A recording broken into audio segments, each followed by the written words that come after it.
ಕಂಬಳಿ ಹುಳ. ಈ ಸಿನಿಮಾ ರಿಲೀಸ್ ಆಗಿದ್ದು 2023ರಲ್ಲಿ. ಸ್ವಲ್ಪ ಜನ ನೋಡಿರ್ತೀರಾ, ಇನ್ನೂ ಸ್ವಲ್ಪ ಜನ ನೋಡಿರಲ್ಲ. ಸೊ ನಾನಿವತ್ತು ಸಿನಿಮಾ ನೋಡಿದೆ, ನನಗಂತೂ ತುಂಬ ಇಷ್ಟ ಆಯಿತು.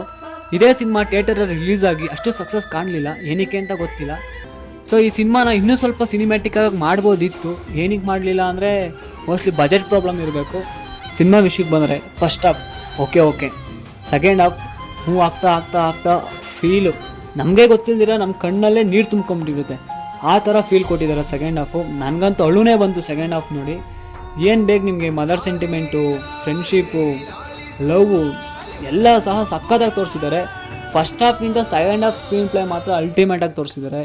ಆ ಎಮೋಷ್ನಲಲ್ಲೂ ಟ್ವಿಸ್ಟ್ ಇಟ್ಟಿದ್ದಾರಲ್ಲ, ಮಸ್ತು ಗುರು, ಸಕ್ಕತ್ತಾಗಿದೆ. ನನಗಂತೂ ತುಂಬ ಇಷ್ಟ ಆಯಿತು ಸಿನಿಮಾ. ಈಗಾದರೂ ಈ ಸಿನಿಮಾ ನೋಡಿ, ನಿಜವಾಗ್ಲೂ ತುಂಬ ಚೆನ್ನಾಗಿದೆ. ಫಸ್ಟ್ ಹಾಫ್ ನೋಡಿ ಇದು ಒಂದು ಸಿನಿಮಾನ, ನನಗೂ ಅದೇ ಥರ ಅನಿಸಿದ್ದು. ಫಸ್ಟ್ ಹಾಫ್ ನೋಡಿ ಇದು ಒಂದು ಸಿನಿಮಾನ ಅನಿಸ್ತು. ಬಟ್ ಸೆಕೆಂಡ್ ಹಾಫ್ ನೋಡಿದ ಮೇಲೇ ಅರ್ಥ ಆಗಿದ್ದು, ವಾ ಸೂಪರ್ ಆಗಿದ್ದಪ್ಪ ಸಿನಿಮಾ ಅಂತ. ಕ್ಲೈಮ್ಯಾಕ್ಸ್ ಮಾತ್ರ ಗೂಗ್ಲಿ ಥರ ಕೊಟ್ಟಿದ್ದಾರೆ ಸ್ವಲ್ಪ. ಸೊ ಅದೇ ಥರ ಅಂದರೆ ಸ್ವಲ್ಪ ಲೈಟಾಗಿ ಗೂಗ್ಲಿ ಥರನೇ ಇದೆ. ಸೊ ಸಿನಿಮಾ ಮಾತ್ರ ಸೂಪರ್ ಆಗಿದೆ. ಇಂಥ ಸಿನಿಮಾ ಬೇರೆ ಭಾಷೆ ರಿಲೀಸ್ ಆಗಿದ್ರೆ ಪಕ್ಕ 100 ಡೇಸ್.